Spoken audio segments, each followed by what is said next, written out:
tuning in to the online broadcast network, AFTERBUZZ TV. Over 20 million weekly downloads in over 150 countries, and your number one source for after-show entertainment.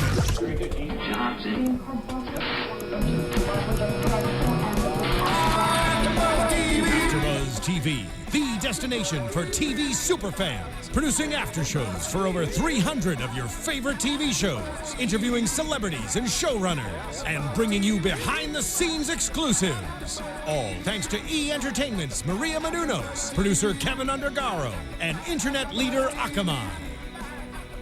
Now, let the buzz begin! Hello, AfterBuzzers. We're here during another AfterBuzz TV after show for Disney's Girl Meets World Season 1, Episode 18, Girl Meets Master Plan. I'm your host, Kristen Elizabeth Snyder, and joining me, Lee Michael Epstein. It's Kristen. Hey, how's it going, guys? Good to see you again for another back-to-back episode. I loved this episode. Can I just say that right now? Everyone loved this. I loved it. Everyone loved it. Seriously, this was my favorite of the entire season. I don't think you're alone. I mean, we got a gazillion tweets, like more than we ever have. Yes, that's a scientific, empirical number. Mm-hmm. And which, by the way, thank you guys so much for tweeting. We love getting your tweets, right? It's really awesome. And it was cool that there was a lot of response from this episode. So we got a lot of tweets. Did you want to thank a few people? Yeah, let's call some out. So, okay, so Brittany Lampka. We got Brittany tweeting us, so thank you, Brittany. And who else? And we Michael also had Blanchard, I think, right? Yes, and Randy and Angie Cole. And Sheetal Madhuri. Thank you, guys. That's like, and also Sammy V 2003. Yeah. And Seth Hutchinson. All you guys. Thank you guys so much for writing in. And I'm sorry. Oh, and one more. Star Warder 5 R. Lee. And I'm sorry if I missed anyone, but we really appreciate you guys tweeting in. So thank you. And you guys can call in and discuss the episode with us at 424. Okay. 1, 2, I know. 3. Here's the thing. It's 424-256-1633, but I wrote it on my paper wrong, but in my head I was saying it right. 424-256-1633. We are live right now in the studio at AfterBuzzTV.com streaming. We're in Studio B.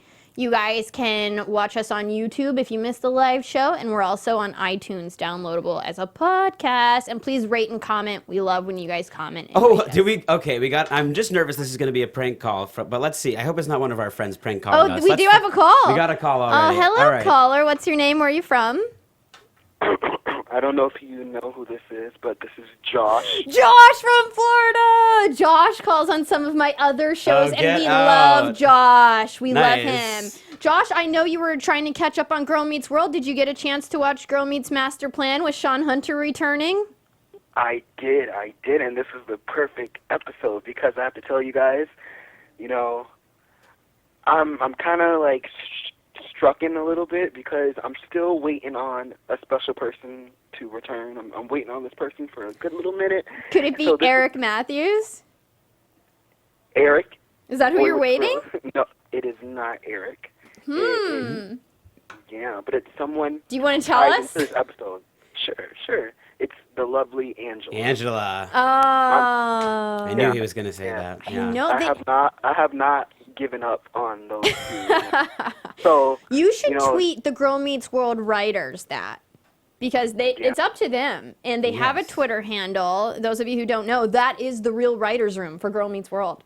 They actually responded. We're going to get in trouble for promoting this. No, we won't. No, they'll like it. They really do like the feedback. They actually responded to a question that someone asked us. They asked us, where was Augie this episode? And the writers said, downstairs. That's who started that. That's right. Exactly. The Girl Meets World writers responded to a question we were asked. So if we don't know, they're going to chime in. And so you should definitely tweet them and say that you want Angela back. But like downstairs in their building, right? Because they don't live in like a duplex apartment in the West Village, do they? I think the bakery, Miss Servorsky, is right downstairs. I think it is. There? Okay. Maybe.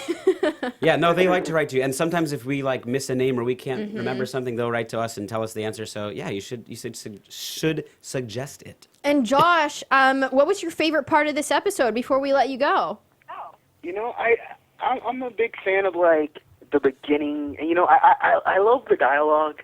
And it's just so quirky and smart, and it just like I don't know. There's nothing like it, and just the exchange between like Maya and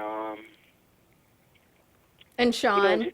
And Shawn, and just how they interact, and you see that chemistry, and just Maya in general. Like, that's one person who I feel like is really gonna, break out. Like, she's just I a great agree. character. She's a fantastic. Yeah, thanks for your comments, Josh. Really good stuff. Thank you. Josh, thank you And for you guys always are killing calling it, by the way. in. Before I go, Thank you guys are killing it. Lee, you're doing a good job. Thanks, like, buddy. I'm telling you, like, your enthusiasm really shows when you're on here, and it really helps. And Kristen, you already know, you're my girl. You knock it out every single time. Thanks, Josh. Thanks, Josh. Good to have fans. Thanks, man. Honestly, Josh, I hope more fans take it from you and decide to call in and chat, because it is kind of nerve-wracking to be on camera and online and call, but we're all nervous. Just join us. Let's just chat about the episode. Thanks, Guys, Josh. you need to call in. Thanks so much, Josh. Bye. So let's talk about the episode. Yeah, We're just so excited. We haven't really even gotten into it yet. So Maya just turned 14, and she woke up and her mom wasn't there.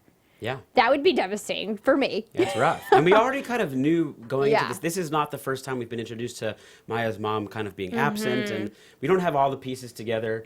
Just like, and we don't quite have how Shawn's going to play into all of this yet, but this, starts to delve into that more. The master plan. Yeah. So I love that this episode, Riley decides to recruit her mom and her dad for the master plan.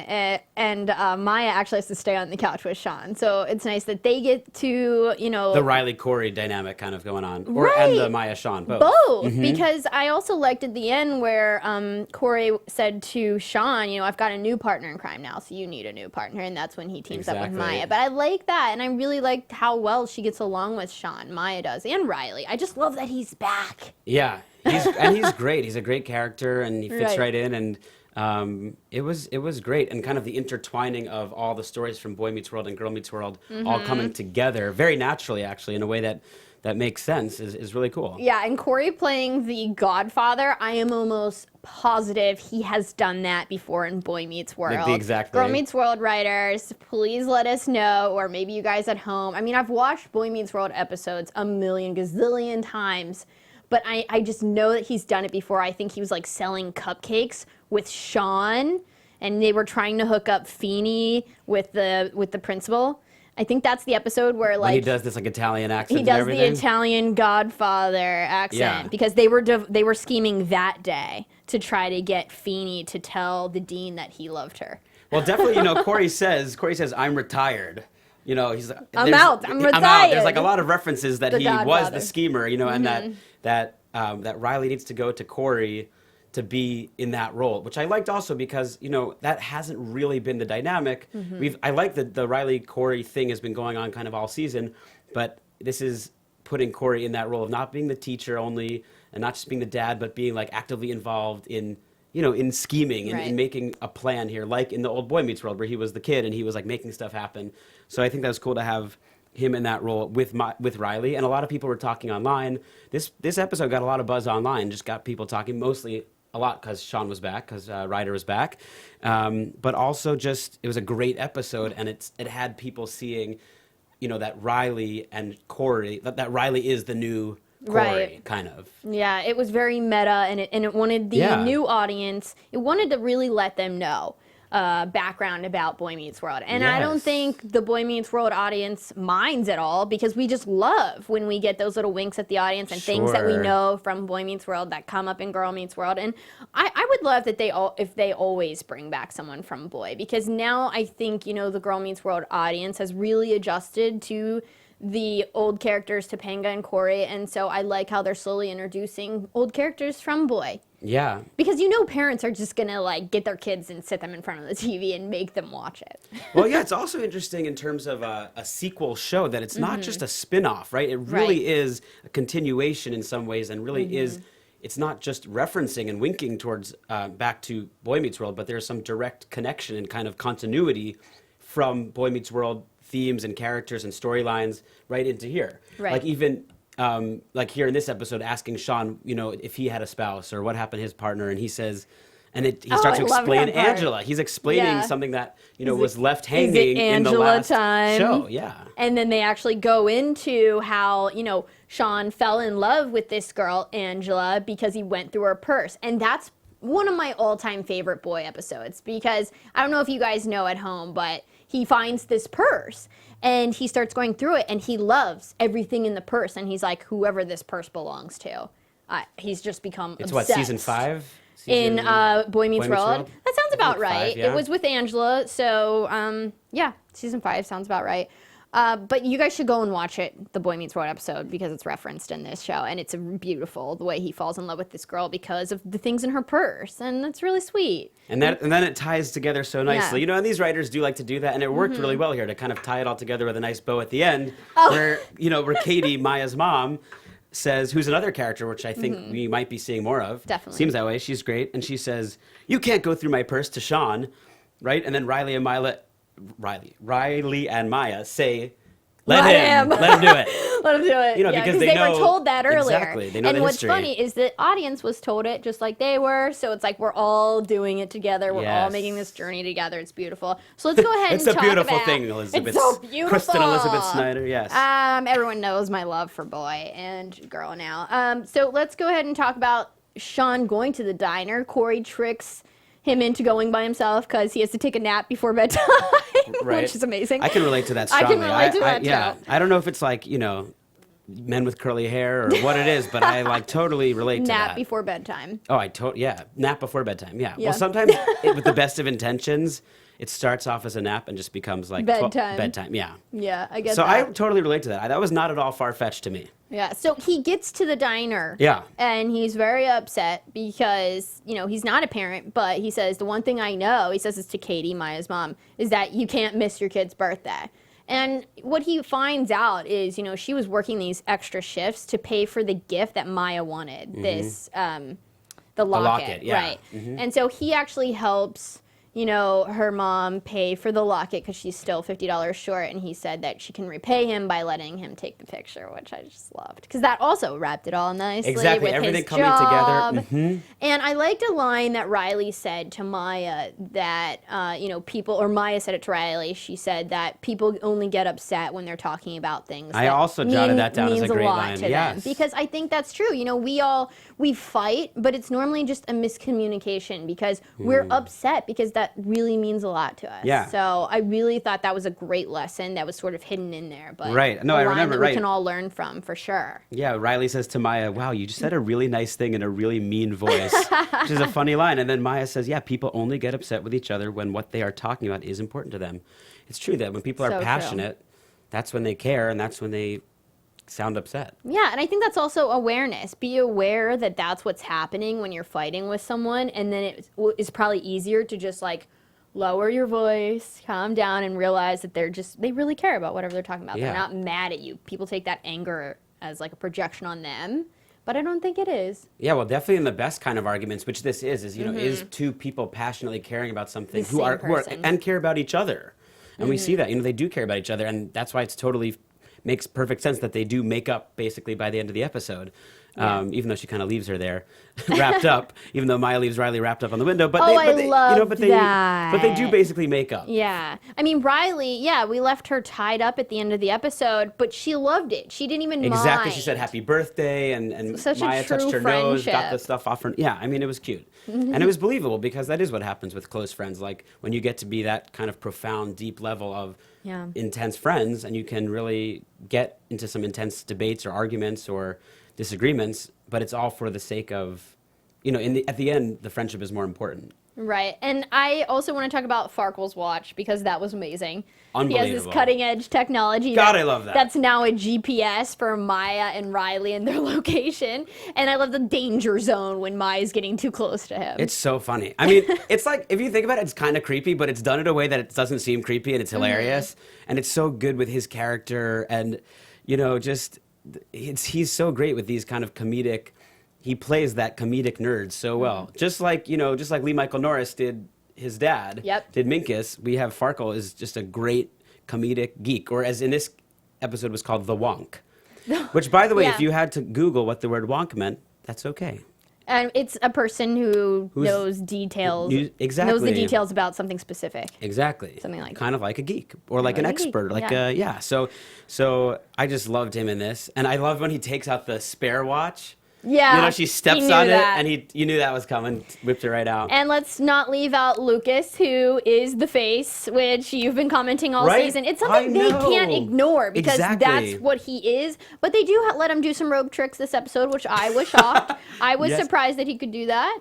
I know. Well, I was wondering whether he really did it or not. I don't think he did. I don't know. Because did you see the cut? How it like went from him and then it was onto her and it was around her. So I was like, Kind of like the muffin episode. Remember where I told you they had the baseball player throwing the muffins at her head? I don't know. I'm sure he didn't actually do it, but his character did it. Totally. Don't ruin no, this, no, Lee. totally. I know. I don't want to. It's a behind-the-scenes show, you know. You're ruining movie magic. Well, I thought it was really good that I liked that they actually addressed his pretty boyness. You know, I know. Like you said, they can't ignore it. And that is kind of his role in this show sometimes. So it was appropriate. I think he might stick around to be their friend, or he might move back to Texas. I feel like they may introduce a new love interest for Riley. I haven't really felt it with them lately, and I feel like that's not going to be the Cory and Topanga, Lucas and Riley. I don't think so. No, I don't think so either. I don't feel it. No. And when we had Michael Jacobs in, those of you who love the show, you should totally watch our interview with Michael Jacobs. It's also on YouTube. If you just go to YouTube and put in Michael Jacobs AfterBuzz TV interview, you'll be able to find it. And he talked about so much about all the characters and really gave us some inside knowledge, which is very helpful to understanding the season as it progresses. So he made it sound like Lucas wasn't necessarily going to be Riley's Cory to Topanga. Right. And I think also another totally kind of different direction of this show that I wanted to mention was I loved how this show was edited and totally differently than the other ones with all these graphics, you know, where it looks like a almost like a Dragnet Inspector Gadget kind of type of graphics, you know, because it's this scheme. And I just thought it was really fun. You know, it was fun that it wasn't necessarily in the style of some of the other episodes, and it worked really well. And seeing all the different characters in their, you know, in their role in the plan. I think it goes along with how meta they're kind of making this season and really like turning the camera on behind the scenes of Boy Meets World, what each episode was really doing, you know, Cory and Shawn scheming, and then even reflecting this episode, Shawn saying, oh, I like people who remind me of myself, I guess, and, you know, him acknowledging that Maya is very much like him. So it's like, I feel like they're really going meta with a lot of things and acknowledging by putting up everyone's, oh, this is the nerd, this is the face, this is the person, this is the motivation, you know, by doing that, it's like they're really turning the camera on the whole structure of Boy Meets World. The roles that they played in this episode that were kind of explicitly said and shown on the screen. But that's sort of their roles every episode. Roles in every episode, exactly. Just kind of in a more, is Dragnet the right thing I'm trying to think of? You know, like one of these kind of 60s spy kind of things. Yeah, I liked it. I liked it a lot. And obviously a lot of people did too. I loved it. I could talk about it forever, but I think you have some news to share with us. AfterBuzz That's right, TV Kristen. News. I do have some news. You should be very serious about it. This music, very serious. Yes. Keep the tone, Lee. My parents will be so happy I'm using my journalism degree here. Okay, so here's the news. Have you all seen this photo? If you haven't, ICYMI, in case you missed it, here is the photo that Ben Savage, Cory Matthews tweeted last week. And in the photo, we see the Feeney crew, he captioned it. It's Bill Daniels, William Daniels, Mr. Feeney, and Ben Savage in the back, who looks literally in the picture like he might as well be in Boy Meets World. He looks so young back there and so excited. And then there's Danielle Fishel in the front, and then next to her is Ryder Strong. So we have all of the old crew together with Mr. Feeney, and this is from the set of the season 2 taping. So the big news is that we know almost definitely that Mr. Feeney is coming back in season 2. Yes, and if you look closely behind Mr. Feeney on his left side over his shoulder, you will see the Feeney fence. That's a great eye, Kristen, that white lattice fence. Which is exactly the fence that he used to teach Cory Matthews lessons over when they were neighbors. So I hope that we go back to Amy and Alan's house and they live right beside him still. Oh, so you think they're going to go back to Philly? I think so. I mean, I see the fence. That fence doesn't belong in New York, does it? That's a good point. I mean, I was going to say, how could you tell it apart from any other Friends? But it's certainly not in Brooklyn. It's certainly not in Brooklyn. Or downtown Manhattan, wherever they live. Yeah, no, you're right. So we are analyzing social media here to get you guys. We're picking this apart. I mean, we're literally facts. looking at this tiniest. You can see it on your screen, I think. You can see in the left corner, the tiny little bit on the lower left, just That next fence. to Bill Daniels' head. That is the fence. That's a Philly fence. We're going back to Philly fence. next season. Yeah, I'll take that. I will too. I will. I think we should double down on that. I'm with you on that. Awesome. Let's quickly go into our predictions. So, something And I forgot now, to mention Your AfterBuzz TV predictions. was such the box in this episode that Riley puts the ring in was such a big box within another box within another box because it represented so much more than this small little box to her. I think it had so much meaning, and that's why I think she put it in the bigger boxes. What did you think? Did you think about that at all? That's nice. Yeah, I mean, I definitely think it had a lot of meaning for sure. Because it meant so much That's to for her, sure. so- I mean, I think, although don't they say good things come in small packages? I don't know. I kind of thought it was just like, it's funny. I like that read on it. That's nice. I was Yeah. thinking more it was just like two, teenage girls being cute and like making a fun birthday for each I other. just But thought that is nice, that though. was sweet that she put Yeah. it's such a big deal to her that she had to put it in more big boxes. It was nice. And I remember actually when I was in middle school, our school, we used to decorate people's lockers for their birthday. We did that. Did you guys do that? And it's fun when, kids doing their friends' birthdays is really fun. And sometimes we should all remember to celebrate birthdays, right? I still love birthdays. I will never stop decorating lockers and whatnot. I do that. Well, that's a little creepy, Mailboxes. Kristen, but Well, like, no, that's great. For like That's roommates great. and whatever, I blow up 100%. balloons. I definitely go all nice. the bells and whistles are blown. Honestly, I think it's really important to celebrate birthdays because you really never know, and No. it's good to be grateful just to be around, Yeah, and you got to let the people you love know. And with that, I think we should head out. Lee, what's your Twitter handle? Wait, where can we I don't know. tweet I thought you you? were sending me hints or something. All right. Obviously, I love you. Did you have to make me say it on I air? know, right? Jesus. All right, my Twitter is Lee M. Epstein. Find me, Lee M. Epstein. Please tweet me. It's great hearing from you guys. We'd love to hear more from you, and we'll see you next time. But here's Kristen with her Twitter. You guys can find me at Cinematic Escape on Twitter. We should also give our Instagrams because I tweet a lot of fun pictures of me hugging people and loving people. I'm Cinematic_Escape on Instagram. And what are you? I'm Lee M. Epstein, and I will be challenged by you to send more fun, loving pictures on Instagram. I think we should take a hug picture after this. Okay, maybe we'll so do I'm that. not a liar. Yeah, let's do it. All right, guys. Okay, come back in 2 weeks for more Yes, Girl Meets World 2 after weeks, show. 5 p.m. Pacific, 8 p.m. Eastern Standard Time. Thank you guys, as always, for tuning in. Tweet Bye. us. Bye. From executive producers Maria Menounos, Kevin Undergaro, Phil Svitek, and the entire AfterBuzz TV staff, we would like to thank you for listening to the AfterBuzz TV network. To watch or listen to other after shows and post comments or questions, be sure to visit AfterBuzzTV.com. I'm Sir Richard Wentworth, and this has been a presentation of AfterBuzz TV. Buzz You later. The views expressed herein are those of the hosts only and do not necessarily reflect the views of AfterBuzz TV or its owners or principals.